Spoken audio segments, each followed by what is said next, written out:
Welcome to the Royal Diaries, Unlocking History. My name is Julia. My name is Felicia. We are sisters who love books, history, and talking about them both. We're doing a deep dive into the Royal Diaries series. Come with us as we learn about the girls who became women that shaped history.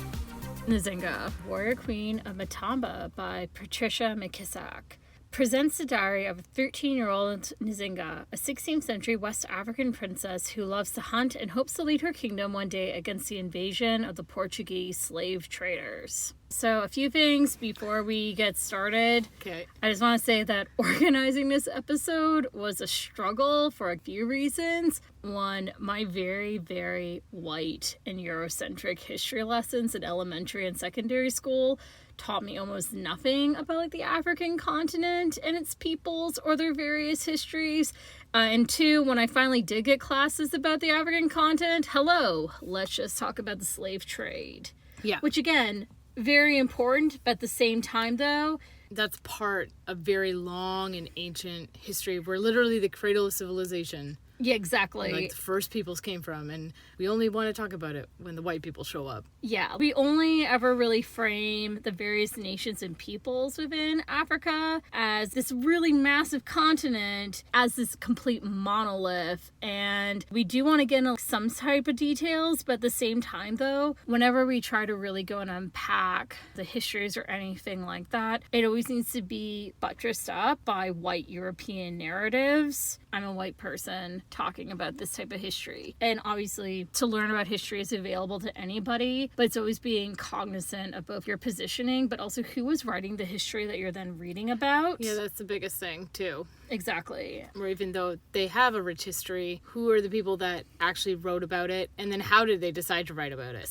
/ quote unquote, what is writing to, which Yes. we can go and get into as well. Fair I enough. think especially with this book in particular. And for those of you who are just wondering, why do I care this much? And am I overthinking it? Well, I mean, I'd rather go and overthink it and try to think critically about this subject as much as I can. And I know that this is a fun podcast and everything, but I think that we're pretty thoughtful about who we are and who we are talking about and how we're talking about them. Yeah. Pretty much. But I think also be honest about the idea of intent. You know, the intention of this is to explore, share, learn about histories that we don't even know about, and then we're sort of sharing it with each other and then hoping other people will share with us if they know more about certain things than we do. We are not calling ourselves the armchair experts in anything. I would love to hear, like, if somehow there's a like professor of Angola and Angolan history, or even if, who knows, maybe even a person from Angola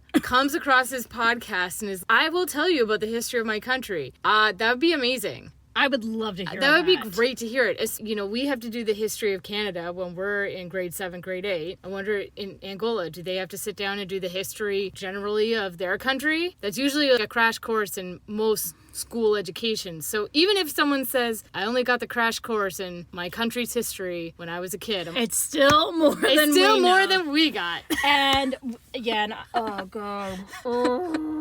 Going to Nzingha. Yes. We're basically going to hone in on who she was and then try to put her in a bit of a larger context. Mm-hmm. And then we're going to have a little bit of fun time problematizing the book a little bit with love, right? Like in the way that we do with anything. Yeah. So, but before we really go and get started on that, what did you think about the book? What do you remember about the book the first time you read it? I think it was probably my first encounter with someone from Africa, a historical figure in their story as an individual. So not like you were saying, you just learn about the slave trade and it's just sort of the monolith of African people who are just taken, not them as individuals. So learning about their individual stories was not something you did. And then the fact that she is in a position of power and a ruler. So that was the first time I had learned about that when I was younger. So this was a really cool book for me. Rereading it, I enjoyed it just as much as I did then. My biggest complaint is, why is it so small? It's a really short Why book. is it so short? I mean, there's like really, and there's actual good plot, intriguey stuff here that I really appreciated. You know, is it the priest who's the Portuguese guy who's the spy, or is it her dad's former slave who's now a warrior bodyguard who's the spy? Double crossing. That stuff could have been really dug into like stretched out more. I would have liked to hear more about the culture, more of the practices. It was very high level. And so, yeah, that would be my only complaint, is that this is a great story. It moved very quickly because it's very short. Yeah, it's only 86 pages. I mean, one thing I will go and give this book major props to, it has almost 40 pages of history, background, everything. Like, so, there's a lot of historical context. Yeah, because all the books sort of come with a historical note and sort of what happens and putting things in context. But for the sake of this podcast, I did not read that so that I will be more ignorant when you come to share more things about it with me. Yeah. But yeah, no, and also, I think even subconsciously, or maybe not, maybe for history people, Nzingha's badass, I'm sitting on a slave's back to make a chair kind of thing. That's an iconic image that the first time you encounter it, you're just, what is happening here? So that was the other big takeaway, what I remember when I was younger. Yeah. No, I mean, I think the thing with this story in particular, though, not to be that person, but even reading it, I'm like, oh, we really want to go and make the Portuguese guy, whose people are really cool as slavery, not a bad person. Oh, yeah. I was skeptical even as a small child. Excuse me. Yeah, the one Portuguese person she hangs out with turns out to be a pretty cool dude. Okay, so spoiler alert, when it was the bodyguard who was going to betray but it was them. It's a fake out. But initially, when I was reading that, oh no, you didn't. You actually made the black man the traitorous villain, and now you're making this Portuguese white savior nonsense real, and he rescues her from this foiled kidnapping attempt where they were going to throw her on a slave ship, and then later on it's revealed that the whole thing is a ruse. The priest guy genuinely thought he was rescuing her, but the rescue was kind of not needed because the bodyguard guy, the black man, Ninjali, he's actually playing spy so he can try to endure himself with the Portuguese so he can figure out what the heck they're up to. But in that moment I was reading it, I'm like, oh please. Yeah, no. I was about to throw the book down. I was are you serious? We can go and talk about this a little bit later, but I do think that Patricia McKissack really showed a lot of love and care, though, with this book. Mm-hmm. I mean, her author's note at the very end, deeply, deeply moving. She's an iconic, she was an iconic figure of children's literature, but particularly African-American children's literature, too, as well. Mm-hmm. Even though we have some of our qualms with this book, it still is really significant because representation politics will not liberate us and will not fix all the problems. But this book matters. It does. This book matters because in the tradition of American Girls, with Abby being the first African-American girl, regardless of, people saying she's a former slave and this and that, I'm like, Abby is very meaningful to a lot of people. Mm-hmm. And I would never take away from that. And I feel like Nzingha is the same way. Yeah. And the fact that she's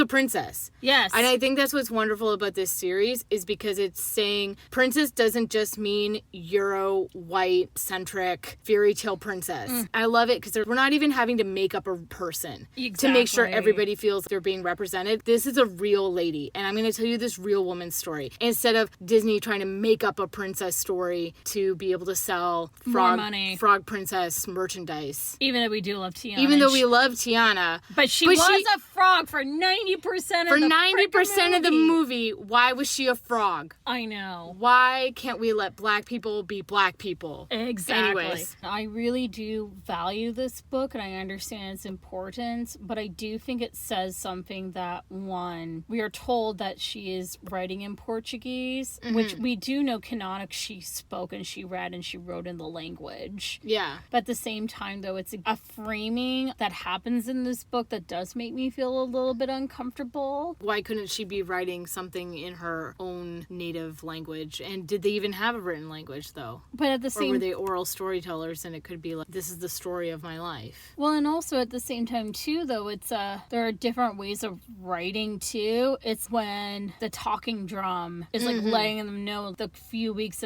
ahead her dad's coming home. That is a language, that is a way of communicating and a way of reading and writing, right? I'll never go and forget when I had a prof come into class and he held up his own copy of like wampum belt. Is this writing? And you have this moment of is it though? It's just like a bunch of beads, but it's actually no. This is another way of communicating that we just don't value, right? It's because we don't understand it, and because we just look at it for what it is on the surface. And actually something similar to that happens in this book where they're making beads and like bracelets and stuff.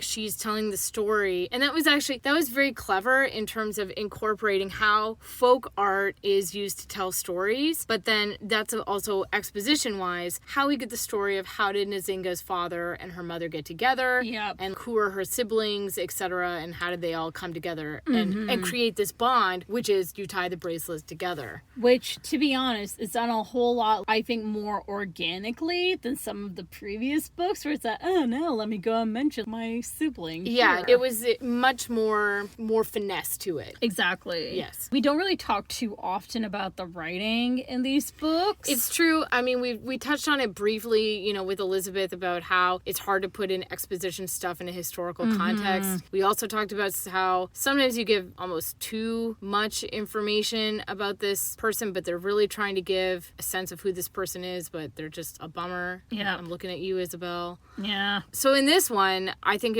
she did a great job of doing that. Like I said, my only complaint is I wish there was more. I think is that a little bit more of context of what was the day-to-day like for her a bit more, and what was the culture like too. Yeah, it didn't even feel like we had a full proper year. I mean, we did, but I don't feel like we did, because I felt like there would have been more talk about, I'm thinking about in the context of, I know what the holidays and the different ritual things happen for us seasonally. Yeah. So when I'm reading in the Elizabeth book about, the Christmas celebration and stuff, if I wasn't from a place where we don't know Christmas, then this is interesting to read about this tradition that happens annually. What are those annual sort of ritual tradition things? Even with the Cleopatra book too as well, there was a sense of time passing as well. Well, because she was on that journey. So I think, and that was the thing too, is that she writes about this journey after it happens. Yes. And so then the same way that when you're reflecting back on something as opposed to writing about it more in the moment, you tend to leave out more detail when you're reflecting back on something. Tell me a story from,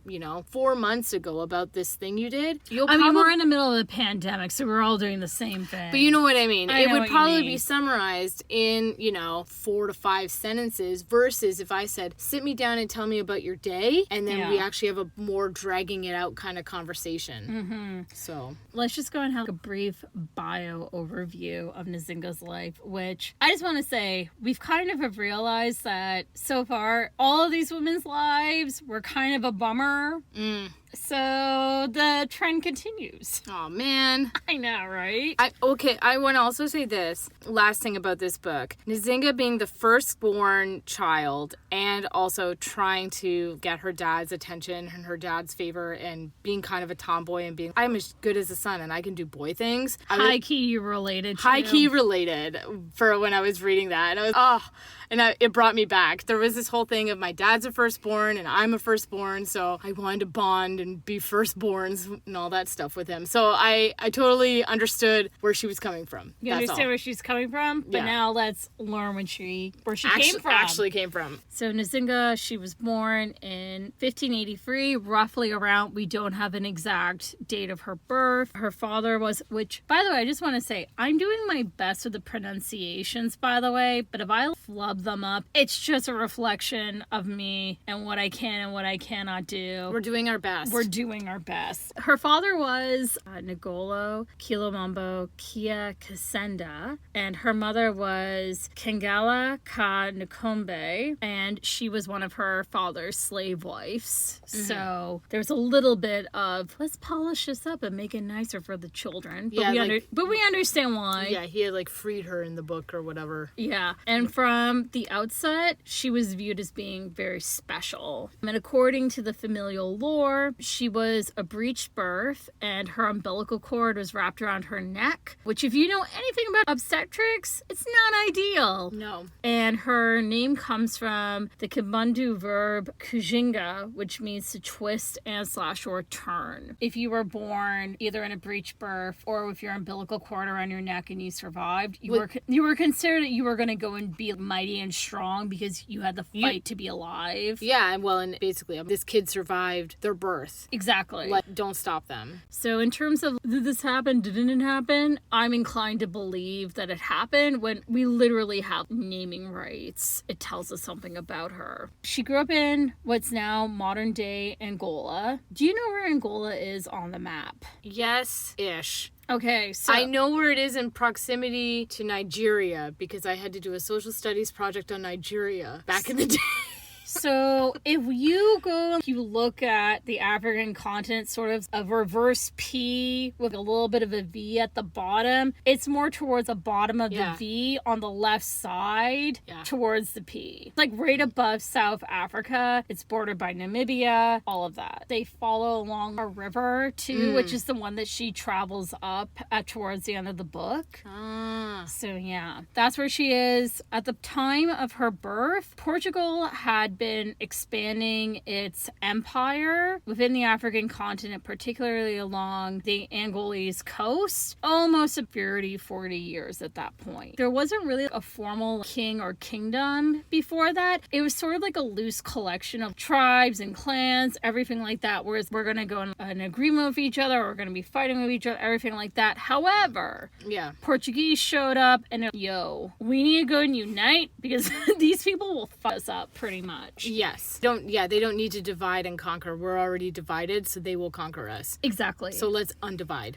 And they basically became united underneath his family line. It goes back to, I think it's 4 previous generations, don't quote me on that, that they wanted to establish this working kingdom, Matamba. That's sort of like the situation that she was born into, where the Portuguese were already there, and they were in constant conflict with them because of it, in terms of trying to go and take territory, trying to go and create either alliances or deals with them. I think one of the things that we need to keep in mind is that colonialism in Africa was really a slow process. You had Portuguese settlements, you had French settlements along like the northern part of the African continent, in Algeria and Morocco, and then eventually the Dutch and the British, they show up too as well. We're going to chop this continent up into different territories and claim parts of it. And claim parts more formally. That really didn't happen actually until the late 1880s, early 1890s with the scramble for Africa, which pretty much happened over a 30-year period. Now, that being said, I don't think that goes and diminishes, though, the impact that European presence had in these groups of people. We don't really have a lot of direct information on her early life. Fun fact, the Portuguese missionary, though, that we were being really mean about, so he was a real person. Oh. And he actually did. I know, right? And he did go and write some pretty comprehensive histories and biographies of her family and also of her rule too. Thank you, but at the same time, was he trying to grab intel I know exactly how these people work? Plus also, we can take them down. Plus also, it gets into a bit of a quagmire of it is his perspective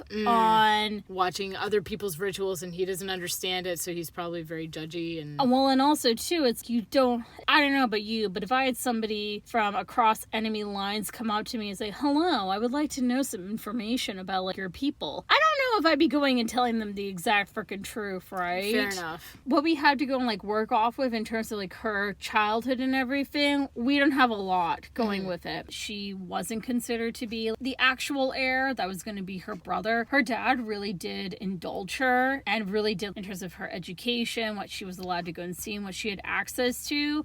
Because instead of being seen like, oh, he's preparing her to undermine, it's like, oh, like he's just indulging her. You know, like this is just like for his own whim. But after her dad dies, her brother then becomes king. And her brother in this book is set up to be kind of a very weak, he can't be a warrior leader type of person. I mean, there's a little bit of grossness because he's overweight, then obviously he's weak-willed, which, you know. It's his own thing. But yeah, so at the point when her father died, she had been married. We don't know what happened to her spouse, but he died. And she had a bunch of male concubines too.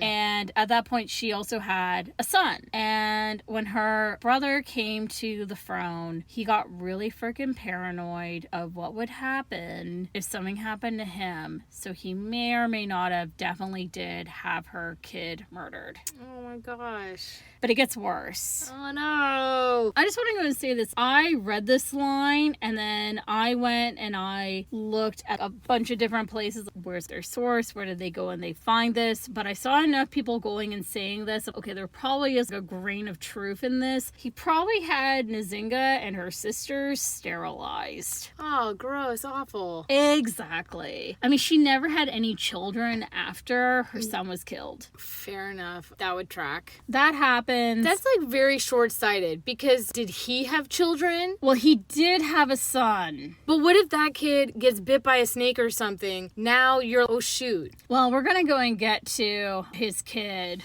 Okay. But anyways, this is all happening around 1617, late 16 teens, right? Yeah. What happens is that her brother asks her if she's would please be the ambassador to the Portuguese in 1621. I would not be doing anything for him. I wouldn't do anything for him either, frankly, but if it means I can get the hell out of this house where he's killed my child and maybe probably sterilized me, I will eat with the enemy before I have to eat with this bozo. Pretty much. And at this point, her people have been defeated. Things are not going really well at all. So it's like, you need to go and negotiate a treaty with the Portuguese on our behalf. And that's something that happens in this book too, where her dad sends her out to negotiate with the Portuguese. So basically, do you want to agree to do slave trading? Sure, it sounds great because I think about it the way that they do slave trading, not on the industrial scale of packing hundreds of people into a boat to never come back and then to work until they die. Yeah, so that point is true. However, there is a little bit of bringing her later history into her younger history in the book. Oh, okay. She sat on one of her servants as a chair. Yeah. That doesn't go and happen until she's in her 30s. Okay. Yeah, when she's doing her whole role as ambassador to the Portuguese. Yeah. It's like, that's a later event, but understandably, because that's one of the things that she's most well known for. Yeah,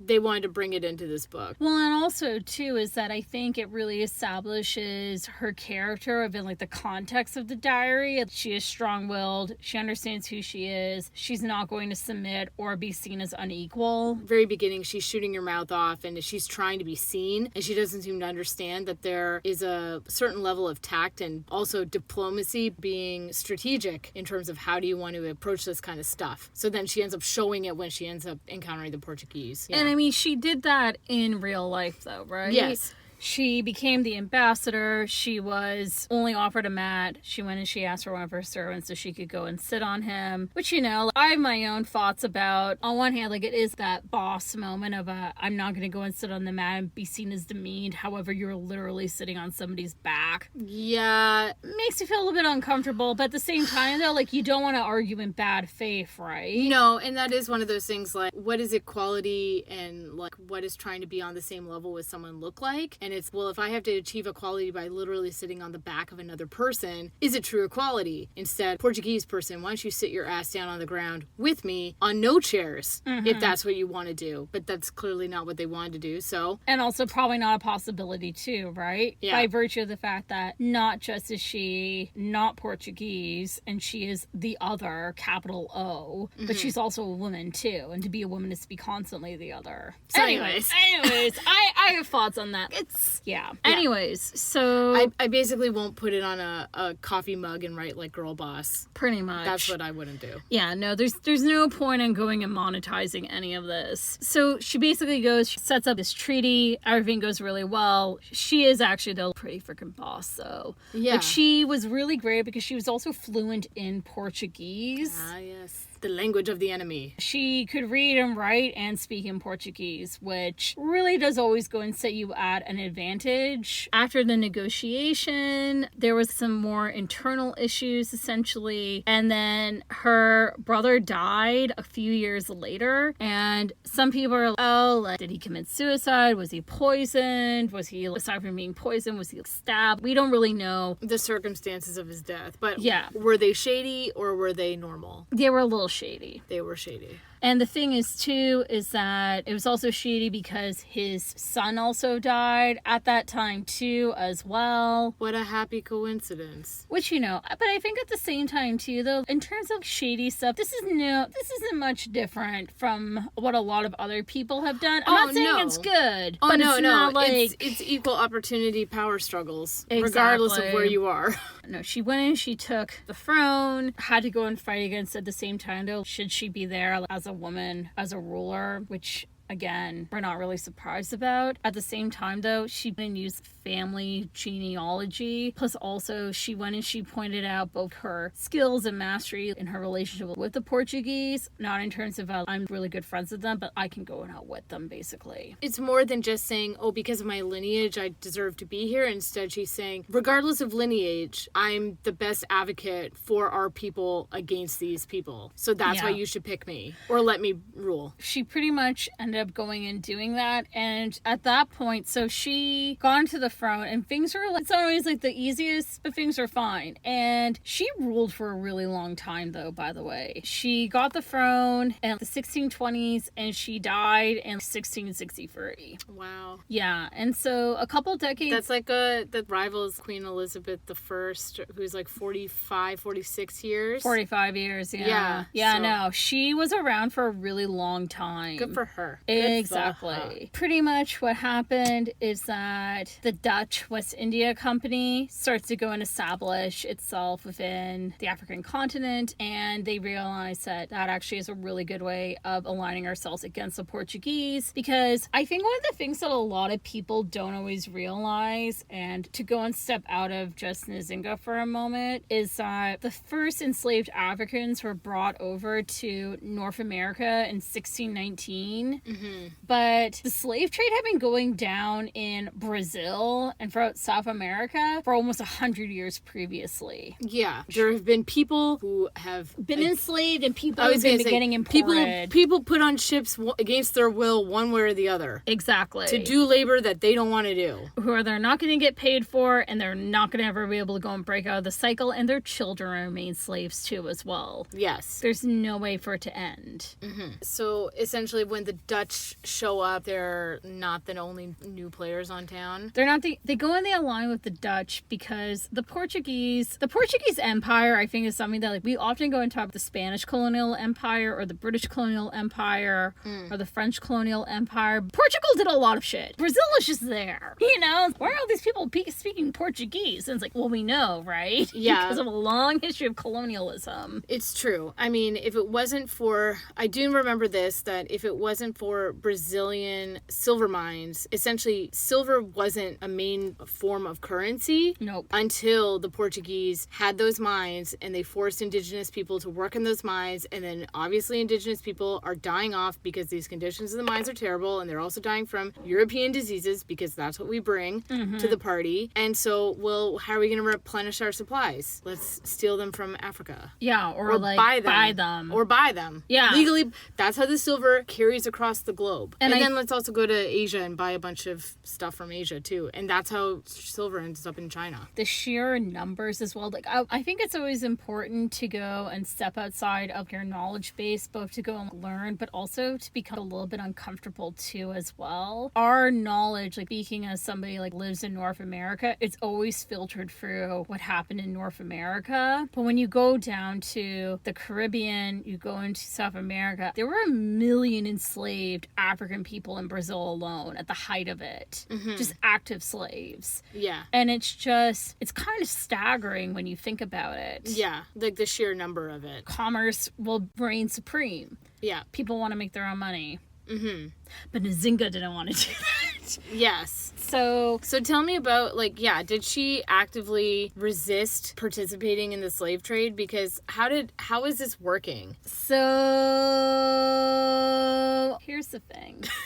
I think, and this is something where it's always easy to go and get, again, like bad faith argument, like, well, slavery's always existed. It's always existed. They did it too. Exactly. Like, all these different reasons for either why it wasn't so bad, or essentially our slavery, how we did it, European style, was the equivalent of how it was happening in other parts of the world. When it wasn't. When they are not equal. They are not happening on the same scale, and they're not happening with the same ideas and intentions. Exactly. There's a difference between if you are somebody where, okay, I go and I get captured above the river that now divides, nations or whatever, and then I'm going to go and be transported a few hundred kilometers away, versus I'm literally going to go and be shoved into the hull of a ship with hundreds of other people, and I'm probably going to die. Yeah, and there's no way you can get back. Also, like, there's no way that you can buy or earn your freedom. Yeah. Because you are just fodder. And where would you escape to? Exactly. More area in this strange new continent where you are trapped. Yeah. So when you're saying they're the equivalent, they're not. It's not at all. But I mean, like, there was interaction with the slave trade with her people, for good or for bad. I think at the same time, though, in terms of, because they were so against Portuguese invading of their land too, they also really did reject a lot of Portuguese customs. I will say, though, that during her first interaction with the Portuguese as an ambassador, she did go and convert to Christianity, or like she took on a Christian name. But whether or not that actually meant anything to her or was just a political ploy, we can't ever really be certain. I feel like it was probably she was tired of people not saying her name correctly, so she was just, call me Donna whatever. Okay, no, well, actually, what was her Christian name? Donna Ana de Souza. Yeah, so instead of having to listen to these Portuguese people mess up your name, just call me Donna Ana de Souza, and let's just call it a day. That's what I would do. We really want you to be down with Jesus.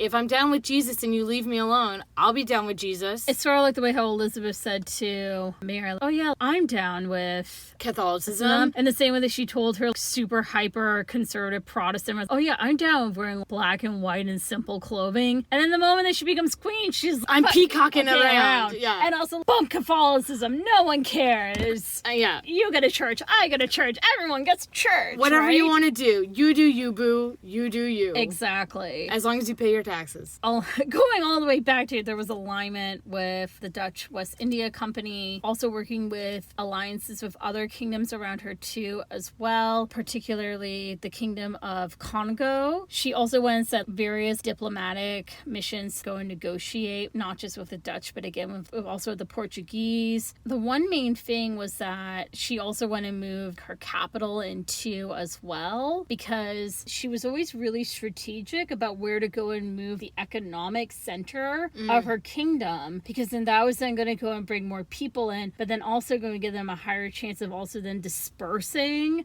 soldiers out to go and claim back land. Yeah, she was really smart about those types of things. Well, and it's interesting too, as opposed to having a bunch of, I'm sure she had advisors and other people around her, but it sounds like she was calling a lot of shots. Instead of just saying, I don't know, whatever you guys want to do, she had strategy. She had a way of forward thinking and thinking, okay, how do we not just survive, but how do we thrive? thrive. Exactly. Yeah. And she was always very much of a, if I go and I stick it out, and if I go and I just hold fast to the principles, it's going to go and pay off. And it did actually eventually. Good. Because in 1657, the Portuguese basically were like, okay, we're going to go and give up our claim on your kingdom and we're going to retreat. Like the land was basically essentially given back, quote unquote. Can you give back them. something that was never yours, that you never really had? Exactly.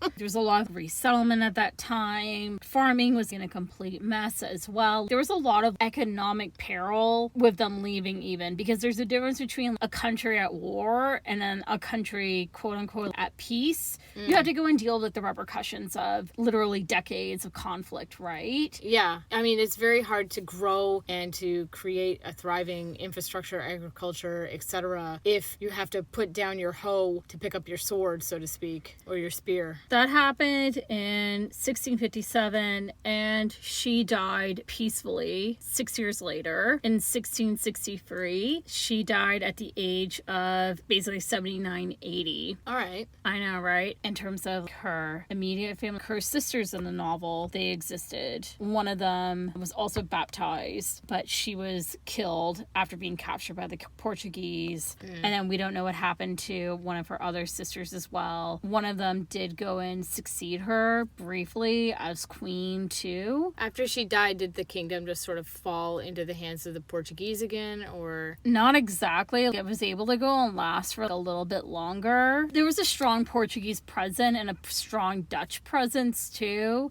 And yeah, that's essentially a brief overview of her life, of what happened with it. Wow. I know, right? It's a lot of stuff. People are going and writing, she wanted she had her male concubines murdered at points, and there's no sourcing for that. If anything, I feel like it's probably people who are saying, number one, why did she have more than maybe one man? Number two, it's evil and vile, so maybe she kills them. Dun, dun, dun.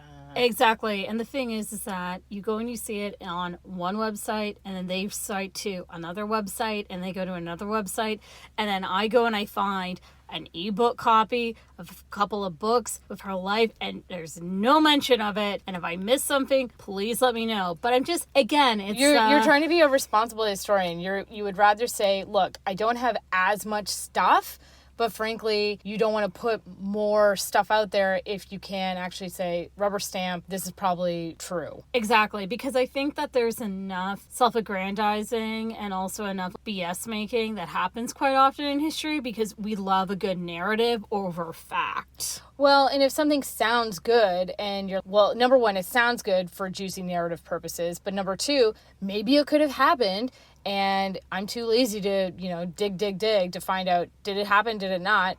I'll just put it in, and then I'll just give the caveat of, maybe this is not true, but it's up to you to figure that one out. Then you're left with wondering, you as the person who's taking this in, okay, but what's the true part? What's the not true part? So what's the truth? Exactly. And I think that there's enough that goes on in terms of, again, how we talk about these women, that I don't want to do that. Well, that, and then also let's think about people on the African continent. There is enough stuff that goes on where it's people making assumptions one way or another. Let's talk about women as rulers. There's assumptions going one way or another. So you don't want to add to that pile. I don't need to do that. Enough people are going to do that for me. Okay. Sounds good. Thank you. But I feel like I want to know more stuff now. We could talk a bit about what happens after Nzingha dies with Angola. What do you know a little bit more about Portuguese colonial history? Not to go make this all about the Portuguese, by the way, but I mean...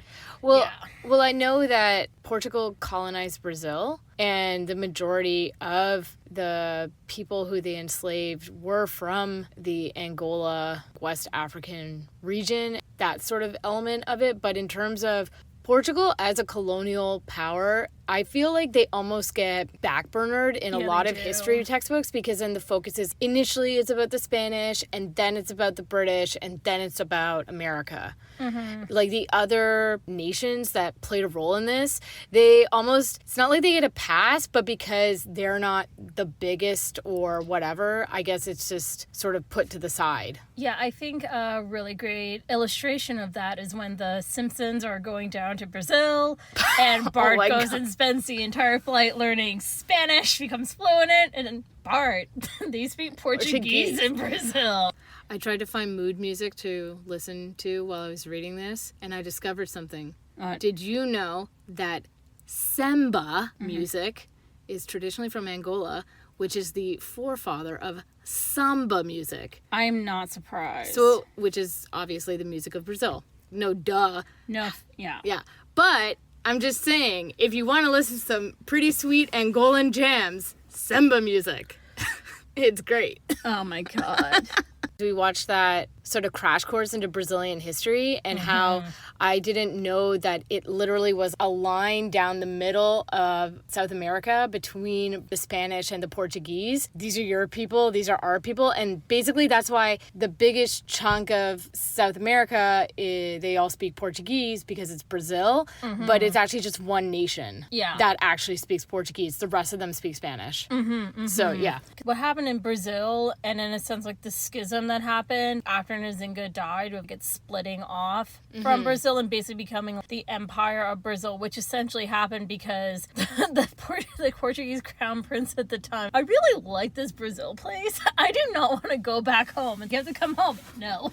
Oh, so he decided to stay in Brazil and just rule it as an independent nation. What colony? You mean my kingdom? Pretty much. Again, with Angola, the history is a bit haphazard, not in that we don't know what happens, but really trying to go and get a through line in, because we picture Angola as this one nation, but within it, it's multi-ethnic, and it was really a combination of these smaller, essentially kingdoms coming together. Portugal basically gave up its attempt to conquer the interior. It's like, let's just go and have all of our ports, which is really what you want in the end. Yeah, they're not necessarily needing the landmass in the nation proper. They just need access to it. Yeah, and then another thing too is that at one point Portugal basically got low-key taken over by the Spanish crown. Also at that time too, the Dutch West India Company was really the up-and-coming along like the West African coast as well. And then you have Belgium coming in, and then you have King Leopold going further into the Congo, which that is a complete nightmare if you've never read about it. Colonization in Angola was a slower process and really one of almost attrition until we go and we have them the scramble for Africa.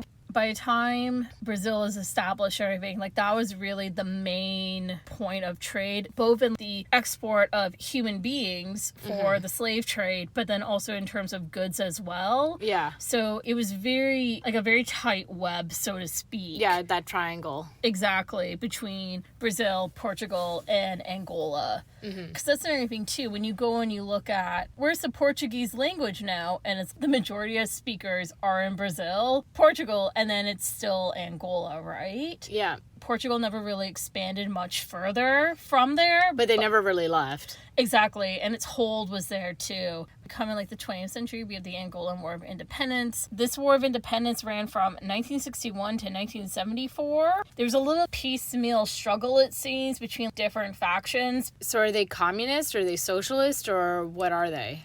Angola is ruled by a unitary dominant party, presidential constitutional republic. They're ruled by a far-left party. Okay. Which is founded by Marxist revolutionaries, which is why Angola currently still has the most badass flag on the planet. Doesn't it still have like a sickle or a hammer on it?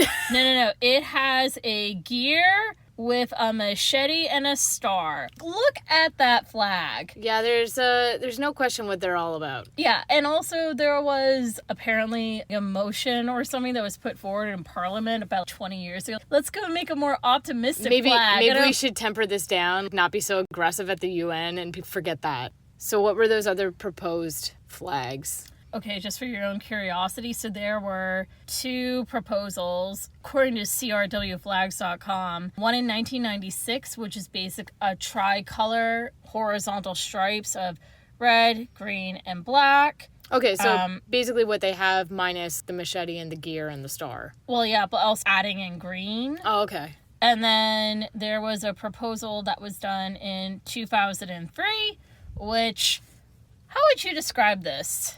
So it's blue, white, red, a blue stripe and a white stripe together at the top and at the bottom. In the middle, there's a big red field. And then there's sort of a very 10,000 villages looking sun symbol. I think they were going for a cave painting homage right there because they wanted to be more optimistic. At least that's what the info's telling me. I mean, I dig it, but the color scheme is so different from what they had previously that I would not think, oh, this is a revamp of the old one. Yeah. So what does their flag actually mean? So according to what I've found is that, as outlined in the Constitution of Angola, the red half of the flag signifies bloodshed during Angola's colonial period, independence struggle, and in defense of the country, and the black half symbolizes Africa. The central emblem, the gear, represents industrial workers and production. The machete represents peasantry, agricultural production, and the armed struggle. And the star, shaped like the red star, symbolizes international solidarity and progress. The yellow color of the emblem symbolizes the country's wealth. This is our past. This is our people. Exactly. And part of that, too, is Nzingha, right? With Nzingha as a figure, she is really somebody who she stood up against the people who were trying to go and occupy the land that she grew up on, who really wanted to go and erase her people. But at the same time, though, she was really able to go endure as a cultural myth without getting too bastardized away from who she was. For Nzingha, her cultural legacy is she really is still viewed in the way that she really was. Yeah, whereas she is sort of the last figurehead of this independent nation, as it was. The name for Angola comes from Ngola, right? Which is the name for a leader,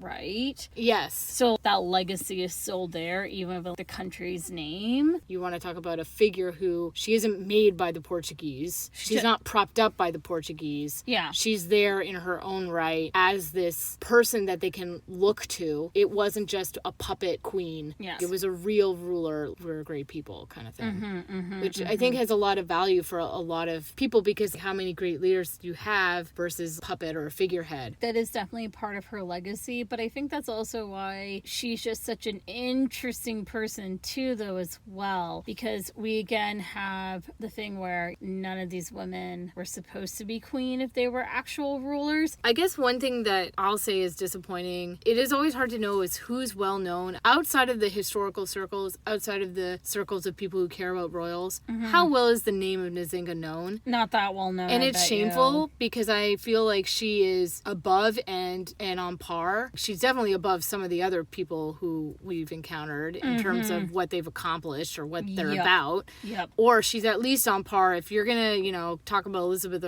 and Gloriana and all this other stuff, Nzingha is basically like that. Yeah. If not better. Because she wasn't trying to actively shitty and colonize other people. Well, and also, I feel like with Nzingha, I feel like she was kind of like almost like a one-woman show, which Elizabeth definitely was not. I think that's the thing where, because history has a really limited view of what makes a decent primary source or a good secondary source, and because non-European ways of knowing and archiving information are not taken as seriously, I think about how much information really could have been lost about her that was around. Yeah, but people didn't recognize it for what it was. So like your same story with, you sharing of a wampum belt, people would say, oh, that's just beautiful jewelry, or that's nice, but someone's saying, no, this is the story of our people. But if you took the time to ask us, you'd know this, and you wouldn't just sell it off for parts and jewelry. Exactly. So who knows what kind of things were involved for Nzingha's story, or like, telling the story with drums or something like that. Or, also there's probably a lot written in Portuguese, but I don't read Portuguese, so there's no way I'm gonna know. Fair enough. Anyways, any final thoughts on this book? And also, I think maybe the general Eurocentric construct of royalty and power. I think the same way that there's plenty of merchandising being put out there about a lot of other queens who frankly didn't do a lot of ruling. Nzingha was not just a queen, but she was a ruler. I wish there was more of that kind of stuff out there. I wish this book was longer. I would have loved to learn more. If anyone were to write the autobiography of Nzingha, huge book, because we write huge books about the Tudors and historical fiction about that for days and days and days. Yep. Where's more Nzingha fic? That's what I want to read. because this lady is baller and she deserves more than this tiny book. I agree. My final thoughts are is how this is really Patricia McKissack's passion project. And how she really tried to go and bring to light and intervene in a series that, up to this point, isn't pretty white. Pretty white. I mean, Cleopatra's not, but, you know... Even then... It's a whole other thing. Exactly. And we talked about that, right? But I think that what I will always go and take away from this book is that it's important to go and think outside of your own context. And also, it's okay to be a little bit uncomfortable, too. And to go and say, I don't know this. What can I go and I learn next? And not to just hold on to your preconceived notions about what is a royal and what is a princess. Exactly. Because if there's anybody who definitely was a queen, it was Nzingha. Classic. Amazing. Follow us for more research, fun facts, soundtracks, and aesthetic posts. You can find us on Facebook, Instagram, Tumblr, and Twitter at Royal Diaries Pod.